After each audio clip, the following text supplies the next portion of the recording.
bit. I've lived on the peninsula since 2001. Prior to that, I grew up in Virginia Beach, so when they talk about Virginia Beach appraisers coming over here, I'm like, well, I'm kind of one of them. They're all not bad if they know where they're working. A little bit about Sin and Green. We're a little bit different than most appraisal firms. A lot of appraisal firms are generally smaller, 1 or 2 person operations. We have 8 different offices, cover most of the state of Virginia, a portion of North Carolina, and now we just opened, one of our guys moved to Texas, so we have a branch in Texas as well. So if you have any clients anywhere in Virginia, North Carolina, or Texas, let us know. We can probably help you out. What's happening in appraisals? So I know y'all's probably gonna ask how much is the pool worth, how much is it? Appraising is not an exact science, it's part science, part art, kind of feeling the market out, seeing what has sold that's similar to us, and what amenities that we have as the subject. Do the comps, comparable properties, do they have the same amenities? Do they have something more? Yeah. If they have something more, say you have a 2-car garage and this one has a 2-car garage and then a detached garage, but the other comps that are similar to us with just a 1-car attached garage, they sold for X, but the one with that extra amenity, it's sold for 20,000 higher than all the other ones. So that's kind of how it's paired sales is what it's called in the appraisal world, but that's kind of how we figure out what the specific amenity is worth, or in the market, what we would adjust for it. So the object is to get all 3 or 4 or 5 of our comps kind of in a tight adjusted window, the bottom adjusted value. That's the goal, is to try and get that number as close to each other as we can, so you don't have one that's adjusted at 200, one that's 100, one that's 130, and then you go, oh, it's 150. You try and figure out based on the market, because the market tells us what these adjustments are. So, because that's what everybody wants. Do you have a list of how much the half bath is and how much the garage is? There's not a list. I mean, we have an idea that we normally use, and just from knowing the market, but there's not a set number on any specific adjustment. So in certain markets, the adjustment can be different. You know, in some markets, a pool is really valuable. Other markets, it's not that valuable because everybody has one, or whatever it may be. I personally, always the question with the pool, is it a negative? I have never, in my 30 years of doing it, felt that an in-ground pool or something like that would be a negative to the property. Never, hit the value negatively. Now, having said that on y'all's end, that could definitely be something that a buyer would not even be interested in because they have small kids, they don't know how to swim, so that one is off the table for them. Right. What else is big going in appraising? I would also throw out, if y'all ever have issues of square footage questions, or you can feel free to call us up. We'll be glad to come out and measure the house for you.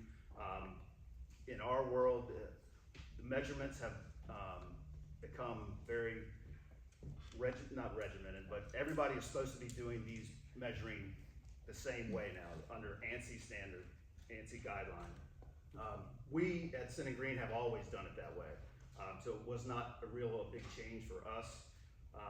Where it comes mostly in is open areas over foyers, like in houses in Kiln Creek or whatever that have the big open foyer over the living room. You have to take that area out now. In past, some appraisers did, others appraisers didn't, and then you could have a big difference in square footage, 400, 500, 600 square feet in some cases. The other big ANSI issue are Cape Cods. So you have the peaked, you're supposed to have at least 7 feet of ceiling, and then at least 50% of that area should be at least 7 feet. So short of that, you're coming in on those Cape Cods, you're supposed to have 7 feet, and then most of that area, that height. And then basements, or lower levels, If any part, and I just did one yesterday in Williamsburg, I looked at it, I'm like, I could do this two different ways. It's really like a 3-story house, like an English basement, the whole thing is above grade. Except on one little edge of the left side of the house. I mean, it might be a foot below grade. And there was a pre-listing appraisal. So I said, oh, hey, who did it? So I called them up. I said, well, send me your thing, your pre-listing grid. I just want to see how you handled the basement. Well, he took out that lower level. So he's 2,600 above grade and then 1,800 below grade. And I asked him, I said, well, that's pretty much all above grade. He goes, well, just on that left edge, it's only a foot. I'm like, okay, I hear you. So I would tell you guys to do that, is to separate out, if any part of it is below grade, you really need to separate out the basement area separate, because that's how we have to measure them. And then from there, when we go and look for comps, I'm not gonna be looking for a 4,200 square foot house. I'm gonna be looking for a 2,600 square foot house that has a finished lower level or some other kind of, lower level finished area. So that's the big thing, because the pricing, you start looking at 4,200 square foot houses above grade is very different than a 2,600 square foot. And that can really mess us up when, agents have listed it that way, and then Right. I have to come in and measure it, and I'm like, well, it's not 4,200 square feet. It's, Like, as a general rule of thumb, someone told me that the basement value, if you have a price per square foot, is 50% of whatever the above grade is. That again, that goes back to the adjustment for the market. Yeah. And it also would very much deal and depend on the finish. If that basement area, lower level, whatever you wanna call it, is finished off exactly like the top, and it's super nice, and it's got a bad bar and, Right. I'll give it almost the exact full boat, because I mean, it is, essentially, it's the exact same. But that's one of the bigger things. And like in Colonial Heritage, if they have a bedroom and full ensuite and everything downstairs, but it's below grade, like, do y'all treat that differently than a bedroom upstairs? No, so you get credit, so on the appraisal, and I should have brought one with me. I mean, y'all probably have seen it, but so it'll have the square footage right in the middle of the grid where the comps are. So it says the bedroom count, then it says the square footage, and right below that is where you put, 1,200 square foot basement, 800 of it is square foot walkout, that's finished. So that's the 800 that's finished. And then under that, it's 1 bedroom, 1 bath, 1 other room, or whatever. So you get full credit for the rooms and the bathrooms, it's just on a separate line. Okay. So a lot of times people, that don't or aren't familiar with looking at the grid, well, I'm 4.5 bathrooms, and you only have me at 3.5. I've got the 4th, but it's just below a different line. Okay. And you adjust it the same as the above grade bathrooms. Okay. What's some other big things going on? Waterfront, so these are all things that we're gonna see when we go to Carlin's house today. Waterfront, I mean, that, as Oprah says, they're not making any more of it. So that is the driver. When I'm looking at your house, that's the driver for me. So I'm looking for other waterfront homes. And then just like anything else, your water could be different from someone else's water. Just knowing the market, if it's tidal, I'll try and use other houses with tidal water, because you get full deep water, it's totally different. And you can see it in the assessed values of the land. You can see it in land sales, if we're lucky enough to have any land sales of vacant waterfront. So you try and compare as best we can like waterfront properties. We're not gonna find 3 exact ones like yours. So what we have to do is go to maybe other creeks, if, tidal creeks, or if we get, on a river somewhere, then we'll make an adjustment for being superior, having, deep water. What you also can see is night and day difference. You can be in Hampton, for instance. You can be on one side of the Hampton River Bridge at Mercury Boulevard. Mm-hmm. That is a fixed bridge. So if you have a big boat, you are not living on the other side of the bridge, because you're never getting through. So the waterfront lots and houses historically have always sold for more on the the downtown Hampton side Yeah. of Mercury Boulevard versus like Elizabeth Lakes, because they're limited by the access from the bridge. Huh. So just things to think about, and if you had to use one of those, how I do it is I look at the values of the houses, or their sales prices, and then I'll kind of look at what their lot values are and base, it's not dollar for dollar difference in assessed values, but if it's a big difference, then I tell myself, okay, well then there's probably an adjustment that's warranted, and then I'll adjust everything else out, and then the one that's on the lower end of the spectrum, it's gonna be, lower adjusted, so then that's the adjustment that I'm gonna make for the lot, is Okay. to bring it up to where the one that's just like mine is. Okay. And that's kind of how the paired sales works, and you do that with most amenities, whether it's a detached garage, a pool, anything like that. Did you have a question? Yeah, it kind of leads in.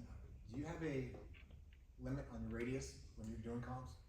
Typically in a Fannie Mae, that's who gives us the guidelines when the mortgage company sells it to the third, or sells it off to the government entities.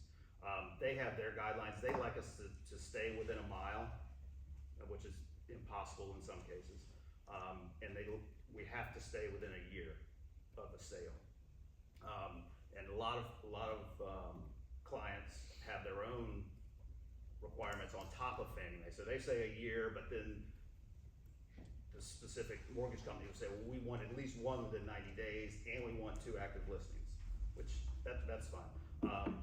But I try and get at least 1 or 2 within 6 months, hopefully within 90 days if we can.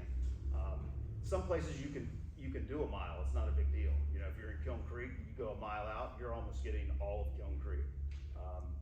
Or in Colony Pines, you're getting all of it. There's no, and now I would say that too, if there are comps in your neighborhoods, you should probably use those comps from your neighborhood. If you're in Colony Pines, you don't have to go to Kiln Creek. It's just not, it's location, and when the appraiser comes in there, they're gonna see all those comps and, well, why do we go over here? Well, because you're $80,000 higher than any other sale in here, and I know why you went over there. Yeah. Whoops. When it comes to new construction, like if there's not a lot of new construction within a mile, are you allowed to go outside of the Yeah, radius? so in our office, we say they're called guidelines, not rules, so you can exceed the guidelines, and then as appraisers, we have to explain to the underwriter in our report, hey, we went out 5 miles in order to obtain other new construction or similar build or waterfront. In a waterfront case, I'll go all of York County and probably all of Poquoson. In your case, just because of proximity to it. Yeah. And ideally, I'd like to stay right where we are. But As far as loan type criteria, are you, and I'm gonna ask you about the Tidewater Act, just so you know, but are you saying that the mortgage servicing person is more specific, or the loan type generally is more specific on your criteria for radius and stuff? Well, there are overlays on top of each other. So, Right. Generally, I'll start at mile, 2 miles. Well, the distance is not as much, because what I'm trying to get is market. If someone would be looking at this house, but that house over there happens to be 2 miles away instead of a mile, but it's pretty much the same Yeah. situation or type, and your client would look at that one as well, then I will include. I don't have a problem with the distance. Yeah. That's arbitrary anyway. So Right. 1.1 mile is not, I can't use it because it's, Yeah, over a mile. and the same thing a lot of times for date of sale. The house next door, it may be 7 months old, but it's still The house probably next our door. best comp. It's next door. And as far as, I'm not on the VA panel, but I hear that I should be. Because I've just heard some bad stories, but anyway, that goes without saying. I am on an FHA roster, so, and they're very similar, as far as when we go to inspect the house, there are certain things that have to be up to their guidelines. Chipping paint, rotted wood, railings, what else is big? This is one of the biggest ones, which is I don't even understand, the pipe coming off the hot water heater. you have to have The discharge tube. the pipe. I mean, totally rehab houses, 100%, everything's new, but they don't have the pipe, and I have to go, I gotta come back for a final inspection for Oh my this, gosh. are you kidding? Yeah. That, we have to look in the attic, we have to look under the crawl space, for those. And ultimately, I'm just their eyes, I tell them what I see, I send it back in the report, says they don't meet the guidelines, you know, we need a final inspection or whatever.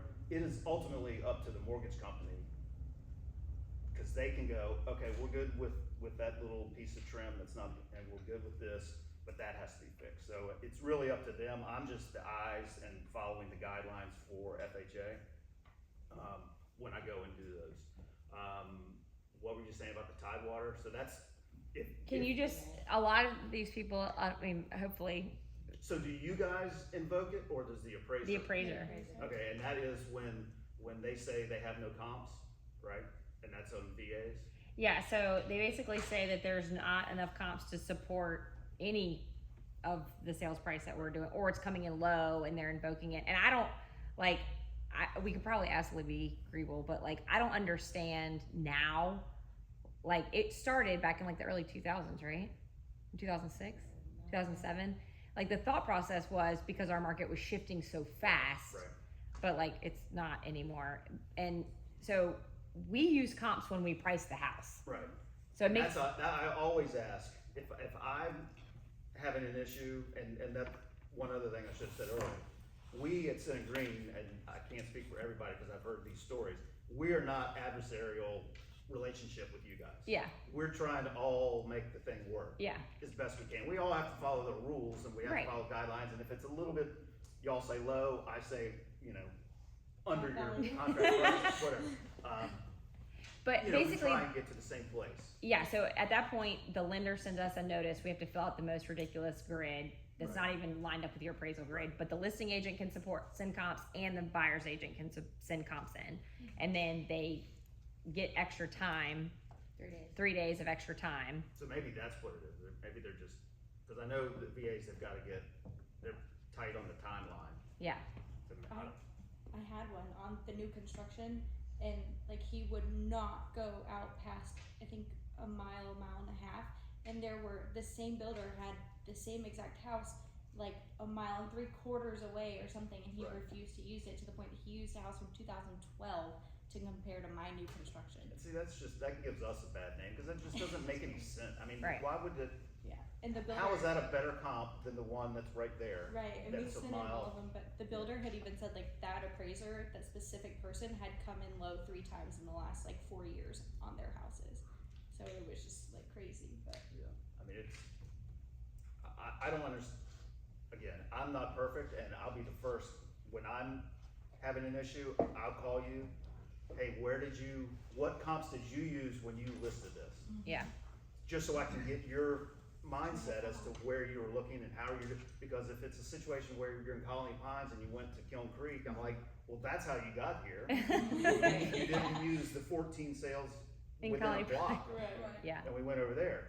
So then I feel better, but if it's something, or I've missed something, Yeah. or, yeah, I'm not perfect, and I also, recommend that you guys meet us. I love when y'all meet us there.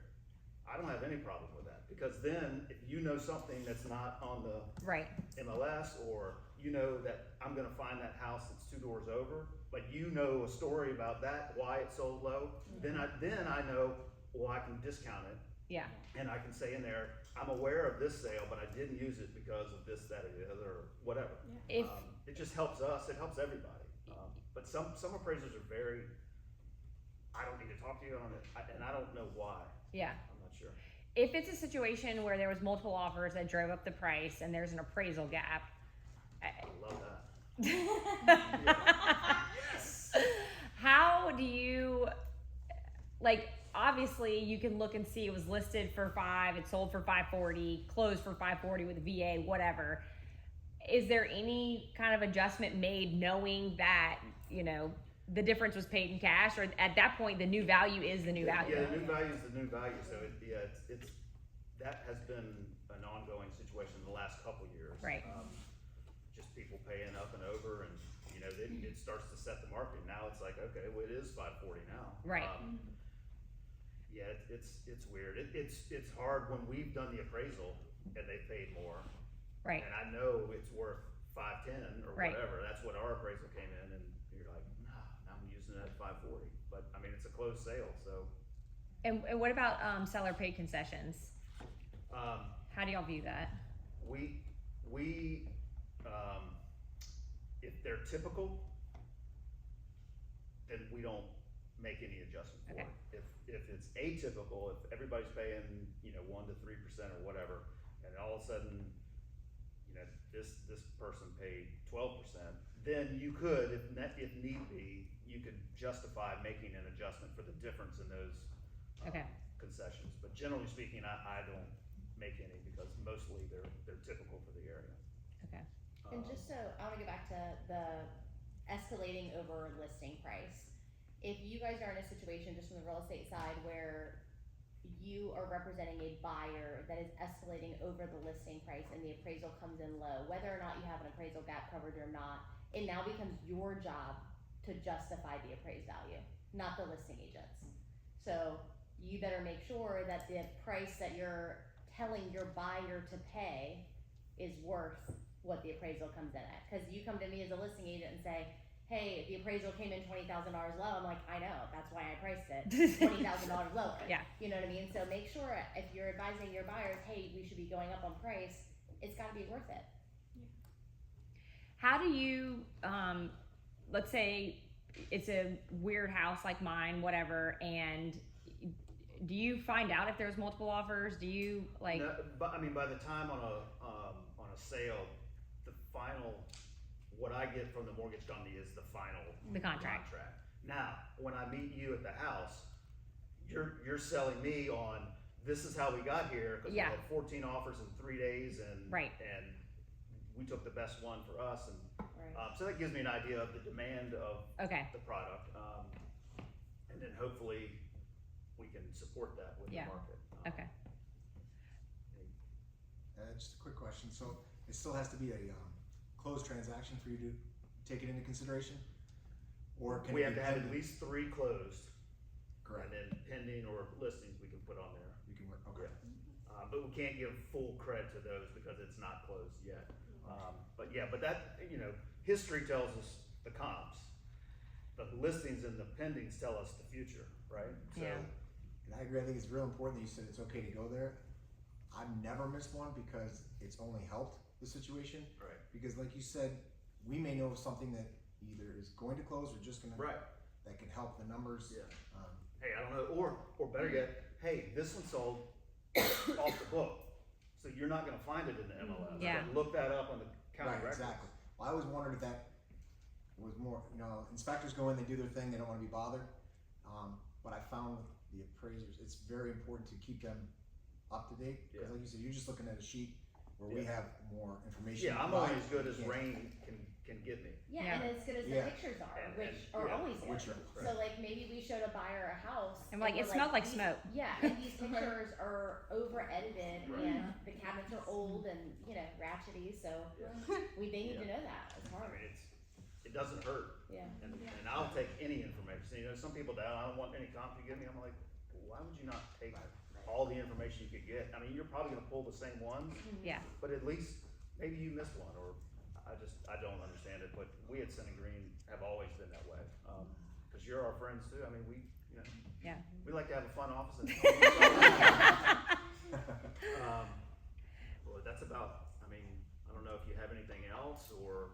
Can you just talk to them a little bit about when you feel like it's beneficial for somebody to do a private? Like I just did a private with that weird house in Pocosin because the Like a pre-listing. yeah, kind of because like the buyer and I had the seller and I had dramatically different right. viewpoints. Yeah, we're used for that often. You're the where, tiebreaker. Where it's like, well, we're here, and okay, let's call this person. Right. It's one of those things. More information is helpful, I guess, and getting impartial party to look at it. I mean, y'all have skin in the game. The sellers have skin in the game. It doesn't matter to me really. Yeah. So yeah, I mean, I think it helps. I don't know on y'all's end if you have to disclose it or you just use that as a tool to say, okay, here's what we have in our back pocket. We know this is there. It just But depends yeah, on where I- your number comes in, whether we give it Yeah. out. Exactly. Low. Is it like the same cost as a normal appraisal? It would depend, but normally it's a little bit less because there's a couple forms that we don't have to do. So we do those, the pre-listings, the square footage measurements. If you ever have issues, like I said, we can come out and do that for a nominal fee. And basically we send you back the full computerized sketch and pictures. What else? Do you ever do like tabletop appraisals? Like drive, just Not I mean- going to the property? I mean, we get offered to do them. They're called desktop Okay. from mortgage companies. And now they've got another product where I think the mortgage companies can send out somebody. I don't know if it always has to be an appraiser, but I know an appraiser in Williamsburg that does them. I guess they're for like waivers. So if they have an appraisal on file in the last 5 years, they can, I think it's data, I can't think of, property data inspection, PDI or something like that. They'll send somebody out, they measure it, take pictures, send it back to the mortgage company, and then on that point, they can decide or not decide to Issue a waiver. issue a waiver. Now, I just talked to that same appraiser, it was the guy that did the pre-listing on the basement house. He says they're not doing a whole lot of them now because Nobody's, I don't know for whatever reason they're not, but they're not putting enough cash down Yeah, to, all the to, cash is eaten up. yeah.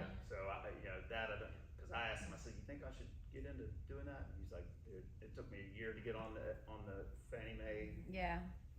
I'm like, I think usually they want people that are putting 40% down or more. Yeah. Is that to qualify for a waiver? Typically, Right. it's like you're putting down a ton of money and they're yeah, just so they're not worried. It's they're all not- risk based anyway. Mhm. right. Yeah. Can you talk a little bit about bedrooms and closets and access to a bathroom and what you kind of Yeah, look at? functional, so functional utilities, what we call it. If you have to traverse another room, another bedroom to get to a bedroom on the end of the house, you can't call, one of them's not a bedroom. If you have to get to a bathroom on the end of the house? Even if you had to go through another bedroom. To get to a bedroom, okay. Right, or, yeah. Technically, a bedroom, I've always heard that has to have the closet. I just took a class, research class, said it just has to have egress out, has to have a window, and it has to have a door, and it can't be an interior room. So you can't have an interior room with a window. Right. The safety issue of getting out or in a fire, and then the door. So, and like I said, we've always been taught it has to have a closet. Yeah, I think you'd like it to have a closet. In a modern house, it probably should have a closet, but you do, Hilton. Hilton, some old farmhouses, Gloucester, Matthews, whatever, they didn't have closets. They had 2 set of clothes, so they didn't need a closet. So if it's typical, I would generally not make an adjustment for anything like that. I would say, I probably wouldn't say anything to not draw a red flag, but, if I had to, I would say the bedroom doesn't have a closet, but it's typical of homes built in 1900, stuff like that. What was the other question on, Like, for instance, if there's a bonus room above the garage, and Right. it has a closet, it has a door, but you have to go through the kitchen to get to a bathroom, like, is that considered a full bedroom? if you had to go through the kitchen, like if it was connected to the upstairs hallway, like you know what I'm talking about, Mhm. like some there, and then you have the back stair that comes down to the kitchen. I would probably call it a bonus room or rec room or something if it's that big. And if I already had 4 bedrooms, Right. 4 to 5 is probably not gonna make a difference. Yeah, If I'm it- thinking of those typical ranchers, 3 bedrooms down, and then a Oh, regular yeah, bonus room you got off the bonus room laundry over, yeah. Like, is that a 4th bedroom, or is that? In a ranch situation, I might call it a bedroom. Bedroom/rec room Okay. or whatever. But again, it's really probably not gonna matter what I call it if downstairs they have typical bedroom count of other houses in that area. Right. So if my dad lives in Great Bridge, so they're called the Great Bridge Specials. Every ranch house looks about the same. Yeah. It's got the one car garage, it could or could not have the room over, and if you have the room over, you're like, Yeah. my dad's did not. Yeah, I mean, you could call it, I would probably call it a rec room or bedroom, cause you go down, yeah, but as long as you are similar bedroom count on the main level, it's probably not a big deal what you call it. And then in your listing, I would say, flex room or whatever. Right, but Could you be the don't, fourth- Could be you the fourth wouldn't bedroom. try to give it the fourth bedroom to try to compare to other 4-bedroom houses if most of the I houses. probably wouldn't. You wouldn't, Yeah, okay. I would probably stick, it's kinda like the basement, I'd probably do 2,600 and find another 2,600 comp with a basement. So Right. I'd probably find another 3-bedroom with the finished room over. Yeah. And then I always will read y'all's comments, the 4th bedroom is the room over the garage, I'm like, okay, well mine's the exact same, so I'm Right. not gonna make an adjustment. Okay. 2 bedrooms, you get into some issues on 2 bedrooms, because the underwriters say, well, we have a problem, we're functionally obsolete with only 2 bedrooms. So then we'll have to, anytime you have a 2-bedroom house, or even if you have a 3-bedroom house like in Kiln Creek where everything is generally 4 bedrooms, you're gonna have to find some 3 bedrooms, because the underwriters say, show me another house like this That's 2-bedroom. that has sold, because if it affects the marketability, then we need to make an adjustment. Mhm. So that goes back to finding comps with your similar amenities, whether it's room count, bathroom counts, detached garages, pools. And when we get to your house, there's another little bonus surprise that we were like, oh, okay. That's why we're going there.